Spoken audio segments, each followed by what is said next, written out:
રાજકોટ જિલ્લાના ઉપલેટા નગરપાલિકાના ભ્રષ્ટાચાર અને લાલિયાવાડીના અનેક કિસ્સાઓ અગાઉ પણ ચર્ચાઈ ચૂક્યા છે, પરંતુ આ વખતે સત્તાધીશોના અણધર વહીવટનો ભોગ એક વેપારી બન્યો છે।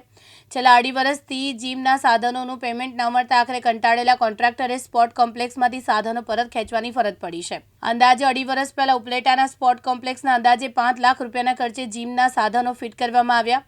કોન્ટ્રાક્ટરનો દાવો છે કે સાધનો બેસાડ્યા બાદ નગરપાલિકા દ્વારા તેમને ફૂટી કોડી પણ ચૂકવવામાં આવી નથી। આ મામલે કોન્ટ્રાક્ટરે તાત્કાલિક પ્રમુખ મયુર સુવા અને એન્જિનિયર નિલેશ બેડા પર વિશ્વાસઘાતનો ગંભીર આક્ષેપ લગાવ્યો છે। કોન્ટ્રાક્ટરના જણાવ્યા અનુસાર જ્યારે તેઓ પેમેન્ટની ઉઘરાણી કરતા હતા ત્યારે તેમને સંતોષકારક જવાબ આપવાને બદલે સાધનો લઈ જવાનું કહેવામાં આવ્યું। આથી લાખોની આર્થિક નુકસાન વેઠી રહેલા કોન્ટ્રાક્ટર હવે સ્વખર્ચે મજૂરો લગાડીને જીમના સાધનો ત્યાંથી ઉઠાવવાનું શરૂ કર્યું છે। પૂર્વ પ્રમુખ અને એન્જિનિયરની મિલીભગતને કારણે એક વેપારીને આર્થિક માયમાલીનો સામનો કરવો પડી રહ્યો છે। નમસ્કાર ઉપલેટાની પ્રજાને બધાને રામ રામ। મારું નામ છે દિનેશભાઈ સુવા। હાલ મારું વતન રાજકોટ છે અને મારી કંપનીનું નામ HP ઇન્ફોસિસ છે। 2022માં અમને નગરપાલિકાના પ્રમુખ દ્વારા અને પ્રમુખના ભાઈ દ્વારા અને ત્યારબાદ નગરપાલિકાના એન્જિનિયર દ્વારા, જેનું નામ છે નિલેશભાઈ ભેડા, જેના એડવાન્સ પેટે અમને કહેલું હતું કે ભાઈ તમે જે સ્પોર્ટ કોમ્પ્લેક્સ અમારું નવું બને છે અને એ કોમ્પ્લેક્સની અંદર અમારે જીમના સાધનો ફિટ કરવાના છે પ્રજા માટે, તો તમે એડવાન્સમાં કામ કરી આપો અને બાકીનું જે કાંઈ પેમેન્ટ ચર્ચા છે એ અમે તમને પાછળથી બધી હેલ્પફુલ કરી દેશું।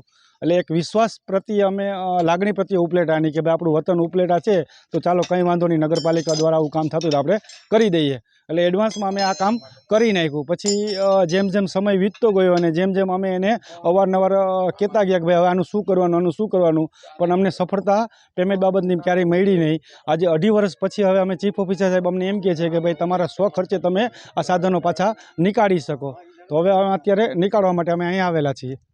તમને કોણ પ્રમુખ હતા, કોને ભલામણ? જે તે સમયે નગરપાલિકાના પ્રમુખ મયુરભાઈ સુવા હતા અને એન્જિનિયર તરીકે નિલેશભાઈ ભેડા હતા। અને નિલેશભાઈ ભેડાએ જ આખો ચાર્ટ આપ્યો તમને ફિટિંગ કરવાનો કે આટલું જમીનમાં ગેસ તમારે ફિટ કરવાનો, આટલી રેતી નાખવાની, આટલી સિમેન્ટ નાખવાની, આટલી કાંકરી નાખવાની, આ બધું ચેકિંગ માથે ઊભીને નિલેશભાઈ ચેક કરેલું હતું। અને ભલામણ કોને કરી? ભલામણ અમને મયુરભાઈ પ્રમુખના ભાઈએ કરી હતી, ભાવેશભાઈએ, કે ભાઈ તમે ફિટ કરી દો ફોન કરીને, અમે હું બેઠો છું તમને કરાવી આપીશ। તમને એમાં નુકસાની કેવી છે? નુકસાની અત્યારે અમને 5 લાખ રૂપિયાના જે તે સમયે આ સાધનોનો ખર્ચ થયો હતો। 5 લાખ રૂપિયા આજથી 3 વર્ષ પહેલાં 2022માં અમે આ ફિટ કર્યા હતા, તો અત્યારે આ સાધનની વેલ્યુ ગણવા જાય તો 8-9 લાખ રૂપિયો થાય અને અત્યારે અમે ખર્ચો નીકાળવા માટે અમારે 60-70 હજાર રૂપિયો જશે આ બધા સાધનોને કાઢવા માટે। વિપુલ ધામેશા, દિવ્યાંગ ન્યૂઝ, ઉપલેટા, રાજકોટ।